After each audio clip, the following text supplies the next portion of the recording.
Il y a quelque chose de très étrange. Plus tu essaies d'aller bien, moins tu y arrives. Plus tu essaies de comprendre, plus ton mental tourne. Plus tu essaies de régler ta vie, plus elle devient lourde.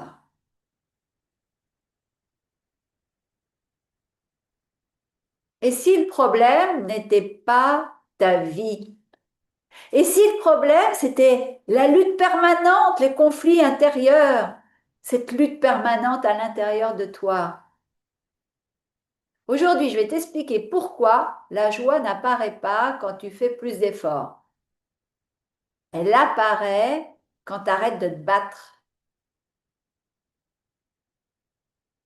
Alors bien sûr, hein, comme je pense, tu es comme tout le monde, comme toutes les femmes que j'accompagne, tu crois peut-être que tu ne te bats pas. Toi, tu vas me dire, oh ben non, moi, Elisabeth, la vie est belle, je suis bien dans mes baskets, j'ai des bonnes relations au travail, avec mon mari, avec mes enfants, avec mes parents, avec tout le monde, tout va bien.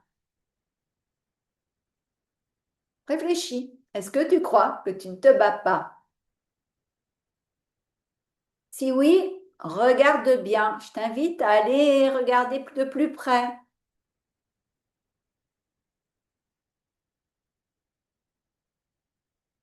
Par exemple, tu veux comprendre ce que tu ressens.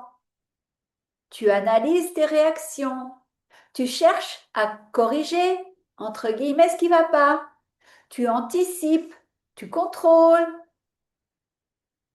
Et surtout, tu refuses ce qui est là, ce qui t'arrive. Tout ça, c'est signe que tu te bats. Je te donne un exemple concret.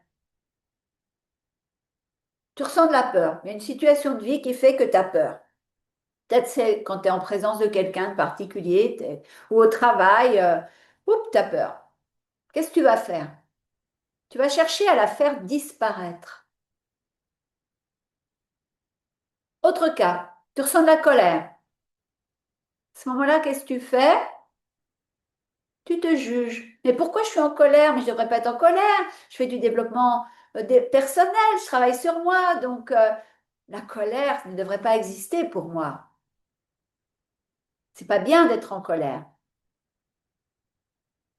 Tu ressens de la tristesse et tu vas te dire, je veux aller mieux.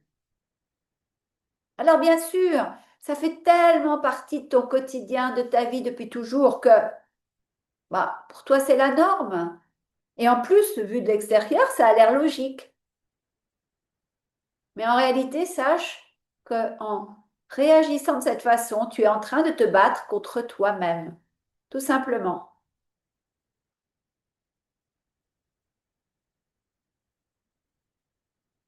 Et se battre contre soi-même, ben, c'est la forme la plus invisible de fatigue. J'ai plein de gens autour de moi, j'ai des clientes aussi qui sont fatiguées, des éternelles fatiguées, elles ne savent pas. Alors, forcément, hein, moi, comme j'accompagne des femmes qui ont plus de 35 ans, elles se disent, oh, c'est l'âge, je suis fatiguée, c'est normal, c'est parce que je vieillis.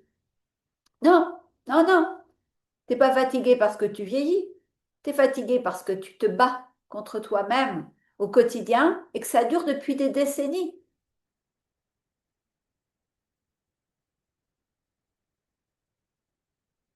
Je me souviens d'Agathe, une de mes clientes, elle essayait d'aller bien. C'était vraiment une période quand elle m'a contactée où elle voulait aller mieux, elle essayait vraiment ça. Elle faisait du développement personnel, elle intellectualisait beaucoup les choses, elle essayait de tout comprendre. Elle voulait changer. Mais intérieurement, très vite, quand on faisait des séances de mentorat, très vite, je me suis rendu compte qu'elle surveillait tout, qu'elle voulait tout contrôler en permanence. C'est ça qui se passait intérieurement. Elle était dans un état de vigilance constante extrême, parce qu'elle surveillait ses pensées, ses émotions, ses réactions. Et tout ça, bien, ça l'épuisait littéralement. Elle était gnoquée, KO.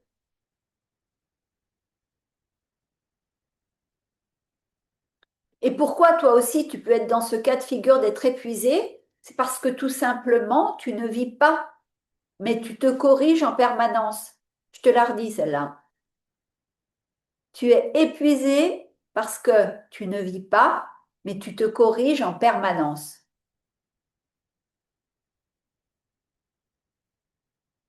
Va regarder si tu fais ça, toi aussi.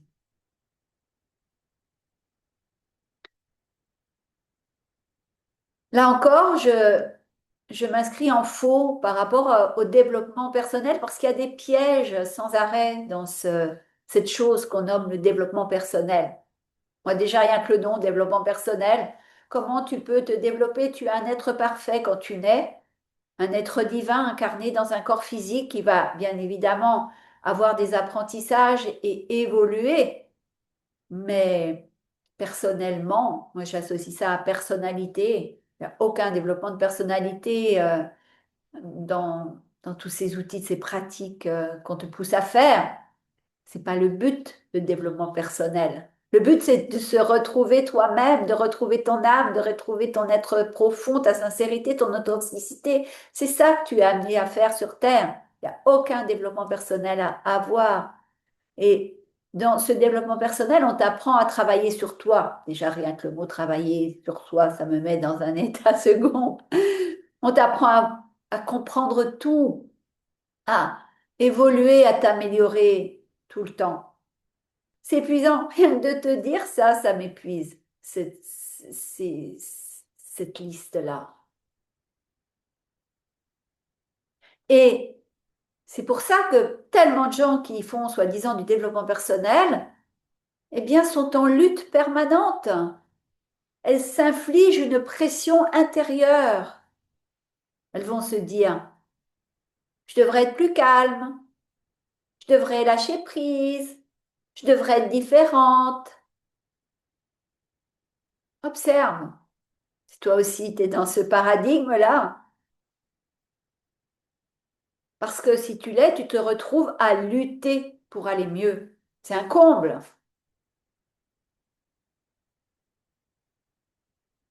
Est-ce que tu vois le paradoxe, le piège de ce développement personnel? Si tu te reconnais dans cette lutte intérieure, encore une fois, ne reste pas juste dans cette compréhension, parce que c'est exactement comme ça que tu entretiens le, la boucle infernale. Je t'invite à aller récupérer les 3 audios très précis et gratuits que j'ai mis au point pour t'aider à voir ce qui se joue profondément en toi et commencer à faire autrement. Le lien est dans la description de cette vidéo. Fort heureusement, il y a un moment, un jour, où tu seras fatigué de te battre. En tous les cas, je te le souhaite, c'est ce qui arrive à mes clientes quand elles viennent demander un accompagnement. Un jour, elles en ont marre de se battre.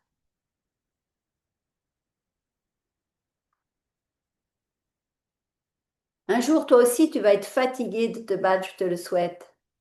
Ça ne veut pas dire être fatigué de ta vie, mais tu es fatigué de la résistance, de cette résistance que tu entretiens au quotidien depuis trop longtemps.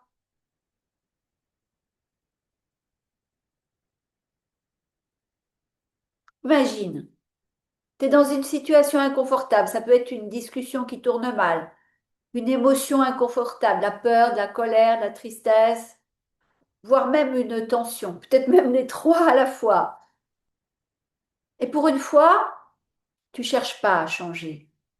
Tu laisses être, tu laisses les choses se faire, tu laisses la discussion se dérouler, tu laisses les émotions te traverser, vivre en toi et partir, tu laisses attention. Peut-être te faire mal, peut-être te déranger, mais tu la laisses, tu la reconnais et tu la laisses exister.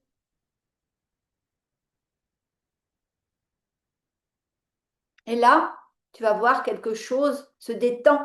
Tu vas même ressentir soudain cette tension. Elle sera peut-être moins douloureuse. Peut-être que la discussion ne va pas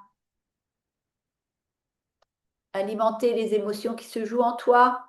Peut-être que cette tristesse va s'en aller, peut-être que cette peur, cette colère vont se dissiper. En tout cas, tu vas sentir qu'il y a de l'expansion et moins de contraction. Tu vas voir que effectivement quelque chose se détend.